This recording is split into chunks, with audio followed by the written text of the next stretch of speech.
Good evening, everyone. Thank you for having me here tonight. It's such a blessing to be with you. You know, as a pastor, I've spent most of my life sharing messages of hope and faith, encouraging people to live their best lives. But tonight, I want to share something very personal with you, something that completely transformed my life. And if you'd told me 5 years ago that I, Joel Osteen, would be standing here talking about discovering prayer in a whole new way, about hearing God's voice more clearly, about spending an hour in silence every day, I might have smiled politely and thought, that's an interesting idea. But here I am in him, and it changed everything. You know, I've been incredibly blessed. I've lived a full life dedicated to ministry. My wife Victoria and I have seen Lakewood Church grow in ways we could only dream of. And I've had the privilege of sharing God's word through books and television with incredible people around the world. I've been blessed with a wonderful family, with opportunities, with experiences that are truly beyond measure. But somewhere along the way, in all that wonderful activity, in all that doing for God, I realized I had lost a certain depth, a certain quiet connection. I didn't even fully know what it was until God brought it back into my life. Let me take you back to where this started. It was about 5 years ago when I was 57 years old.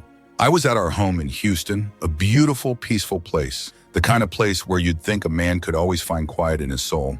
But I couldn't. I'd wake up early, which has always been my habit, but instead of feeling completely refreshed, I felt a restlessness, an inner yearning. There was this knowing feeling inside me like something vital was incomplete. I had accomplished so much in ministry, but there was an emptiness in my spirit I couldn't quite explain. Now I was raised with strong faith, and I've been a pastor for decades, so I always believed deeply in God, in something far greater than myself. But if I'm honest, my personal walk with Him had become more about service and less about intimate conversation. It was more like an acknowledgement of His presence than a moment-by-moment relationship. I'd pray, of course, quick prayers, the kind you offer up when you need something specific or when you're grateful for a breakthrough, but it wasn't a consistent, deep communion. One morning I was having coffee with an old friend, a wonderful man of God whom I respect deeply, someone who has walked through incredible challenges and emerged with his faith stronger than ever. We were talking about life, about getting older, about our legacy in the kingdom. And he said something to me that truly resonated. He said, Joel, you've spent your whole life building this amazing ministry, creating powerful messages, making things happen for God. But when's the last time you just sat still and listened? That question hit me powerfully. When was the last time I just listened? I couldn't truly remember. My whole life had been about action, about doing, about preparing the next sermon, addressing the next need, leading the next outreach. I realized I'd been running at full speed for decades, and I didn't even know what I was running from, or more importantly, towards in terms of that deep, personal, quiet time with God. My friend told me about this practice he'd been doing for years. He called it the 1-hour prayer rule. The concept was simple. Spend 1 hour every day in prayer, not asking for things, not running through a list of requests or concerns, but just being present, listening, opening yourself up to whatever God wants to say to you. I'll be honest, my first reaction was a bit of healthy skepticism. An hour every day? That seemed like a lot. I'm a practical man. I appreciate efficiency.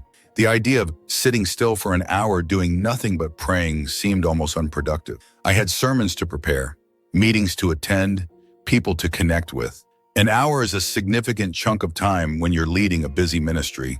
But something about the peace and centeredness my friend exuded really touched my heart. It was a peace I realized I deeply desired. So I told him I'd try it just for a week to see what would happen. That first morning, I set my alarm for 3:30 instead of 4 o'clock, giving myself that extra quiet time. I went out to my back patio. It was still dark, the stars still out, that deep quiet you only get before dawn. I sat down in my favorite chair, the one I usually use for coffee and reflection, and I closed my eyes. And then, I didn't know what to do. I started by just saying, God, I'm here, I'm listening. And then I waited. Nothing happened. My mind immediately raced to my to-do list. That upcoming sermon, a staff meeting, a phone call I needed to make. 20 minutes in, I opened my eyes and checked my watch. I couldn't believe only 20 minutes had passed. This was going to be harder than I thought, but I stuck with it. I closed my eyes again.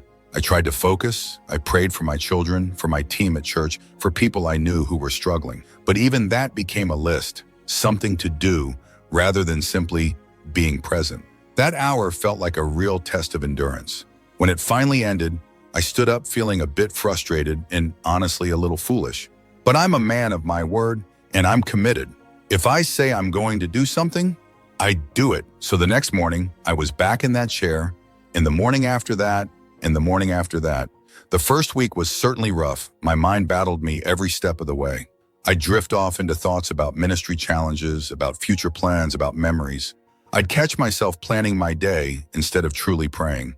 But I kept showing up, 3:30 every morning, same chair, same commitment. Then, something started to shift. It was subtle at first.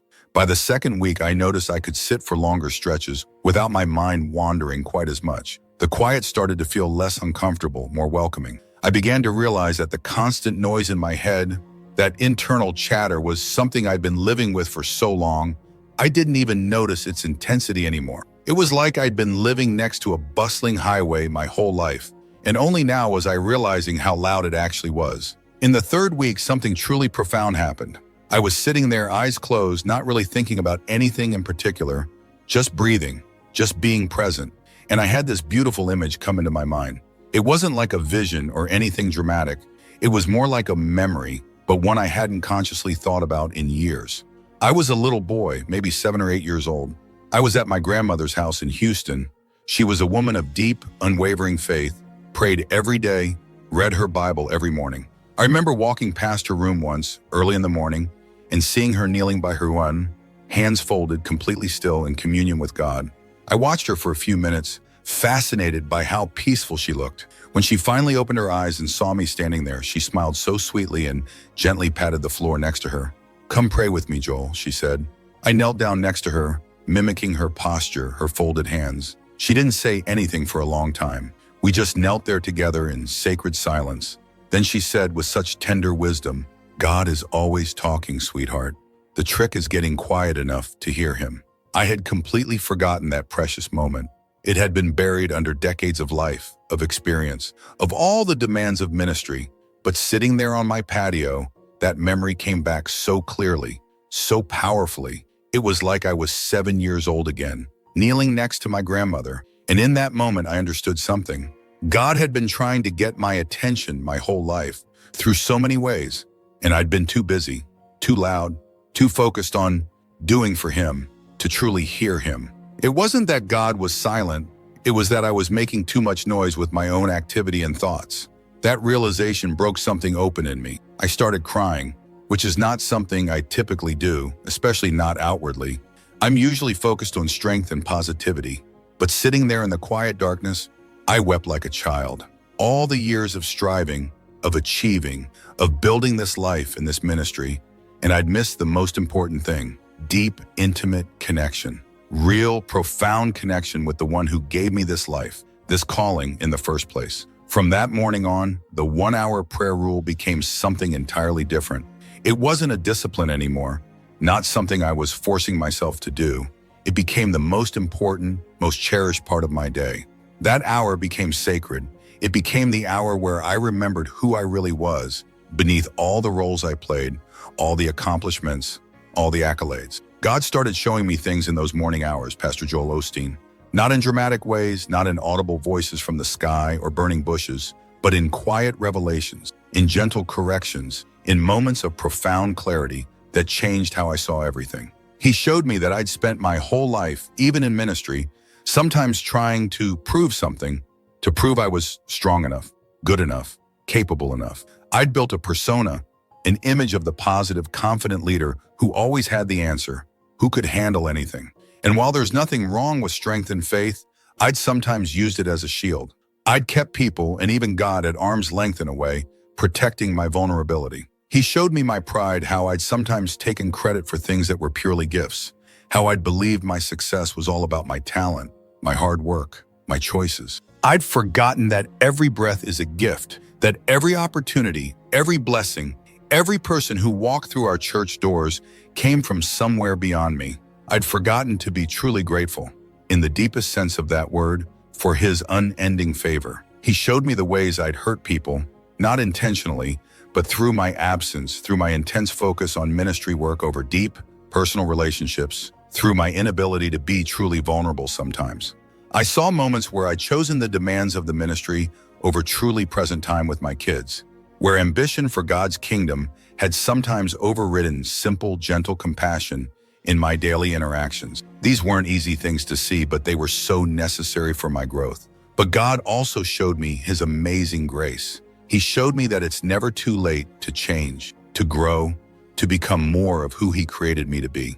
He showed me that He'd been there all along, in every moment, in every triumph, in every failure, waiting patiently for me to turn around and acknowledge Him in that quiet, personal way. One morning, about 6 months into this practice, I was praying and I felt God ask me a question. It was as clear as day, though not audible. And the question was, what do you want to be remembered for?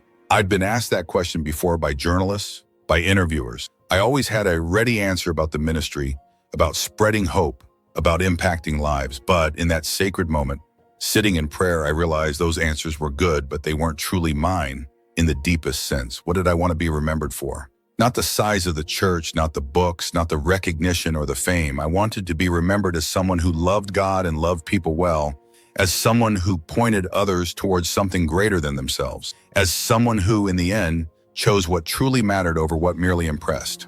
That question changed everything for Pastor Joel Osteen. It changed how I approached my ministry. I started choosing sermon topics differently, asking myself not just if they were good messages, but if they were true messages that spoke to the heart, if they said something truly worth saying, rooted in deeper revelation. It changed how I treated people on staff, how I interacted with our amazing volunteers, our congregation, my colleagues. It changed how I showed up for my family. I started having real heart-to-heart conversations with my children, not just surface-level check-ins, but deep talks about life, about faith, about what truly matters. Some of them were surprised, some were skeptical, but slowly they saw the genuine change in me, and it opened doors that had been closed for years. The 1-hour prayer rule became the very foundation of everything. It was the hour that gave me perspective for the other 23. It was the hour that reminded me I wasn't ultimately in control, that I didn't have to be in control, that there was someone bigger and wiser and infinitely more loving running the show. People started noticing the change in me. Friends would comment that I seemed different, more at peace, more present. Some asked what had truly changed. I told them about the prayer hour. Some thought I'd simply embraced a deeper spiritual discipline. Some were genuinely curious. A few even started doing it themselves. One of my sons even started joining me some mornings. He'd come out to the patio at 3:30, sit in the chair next to mine, and we'd pray together in silence. We never talked about what we prayed about. We didn't need to. But that shared time, that shared silence, brought us closer than decades of conversation ever could. God showed me something else in those hours. He showed me that I'd been living my life like I was the ultimate director, like I was the one calling all the shots, arranging all the scenes, deciding all the outcomes. But real life doesn't work that way. Real life, especially a life led for God, requires surrender. It requires trust. It requires acknowledging that there's a divine director greater than any of us. And our job isn't to control the story, but to play our part with integrity, with faithfulness, and with an open heart. That's been the hardest lesson, and yet the most freeing one. Letting go, trusting that God has a plan, even when I can't see it clearly. Trusting that the setbacks are part of His story for me, that the closed doors are often protecting me from something, that the waiting has a beautiful purpose. I've had disappointments since I started this practice, ministry challenges, opportunities that didn't pan out, health scares, personal losses. But the difference is how I've handled them. Instead of raging against them or trying to force my own solutions, I've taken them into that prayer hour. I've laid them before God and simply said, Father, I don't understand this, but I trust you. And every time, every single time, I've found peace. Not always immediate answers, but always, always peace. There's a beautiful verse my grandmother used to quote to me. I didn't fully understand it as a kid, but I understand it now. Be still and know that I am God. That's what the 1-hour prayer rule has taught my soul. How to be still, how to stop striving and start trusting. How to know in the deepest part of my being that God is God and I am not. And friends, that is the best, most freeing news I could ever receive. I look back at my life now, at 62 years old, and I see it so differently. All the success, all the recognition, all the things I thought defined me. They're not nothing. They're blessings from God, but they're not everything either. They're gifts I was given to steward, opportunities I was given to make something meaningful for his kingdom, but they're not my identity. My true identity is as a child of God, a man created and loved and guided by someone far greater than myself. The 1-hour prayer rule didn't just change my mornings, it changed my life. It changed how I see the world, how I see other people, how I see myself. It's given me something I didn't even know I was missing. Peace. Real, deep, abiding peace that doesn't depend on circumstances or success or my own control. I'm not saying this to preach at anybody in a judgmental way. I'm not saying you have to do exactly what I did. I'm just sharing what happened when I, Joel Osteen, finally stopped running, stopped striving, stopped trying to do everything in my own strength, and started listening, really listening. If you're feeling that same restlessness I felt, that same sense that something's missing, even though you have everything you thought you wanted, maybe just try it. Start with 15 minutes. If an hour seems impossible, just sit in silence. Tell God you're listening. Don't expect fireworks. Don't expect immediate booming answers. Just show up consistently and see what happens. God showed me that he's been waiting all along, waiting for me to stop talking long enough to hear him, waiting for me to stop doing long enough to just be. Waiting for me to realize that the best thing I could ever do with my life is surrender it fully to the one who gave it to me in the first place. I'm 62 years old now. I don't know how much time I have left on this earth, but I know this: the last 5 years, the years since I started that 1-hour prayer practice, have been the richest, most deeply fulfilling years of my life. Not because of what I've accomplished, but because of what I've discovered. I've discovered that God is real, that he's personal, that he cares about the smallest details of our lives. I've discovered that prayer isn't just about saying the right words or asking for the right things. It's about relationship. It's about connection. It's about getting quiet enough to hear the voice that's been speaking to us all along. I've discovered that true strength isn't just in being stoic or emotionally distant. True strength is found in the silence of prayer, the silence of listening, the silence of surrender. My grandmother was so right. God is always talking. The trick is getting quiet enough to hear him. That's what the 1-hour prayer rule gave me. It gave me quiet. It gave me ears to hear.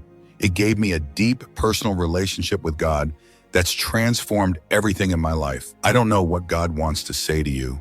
I don't know what he'll show you if you give him an hour or even 15 minutes of your day.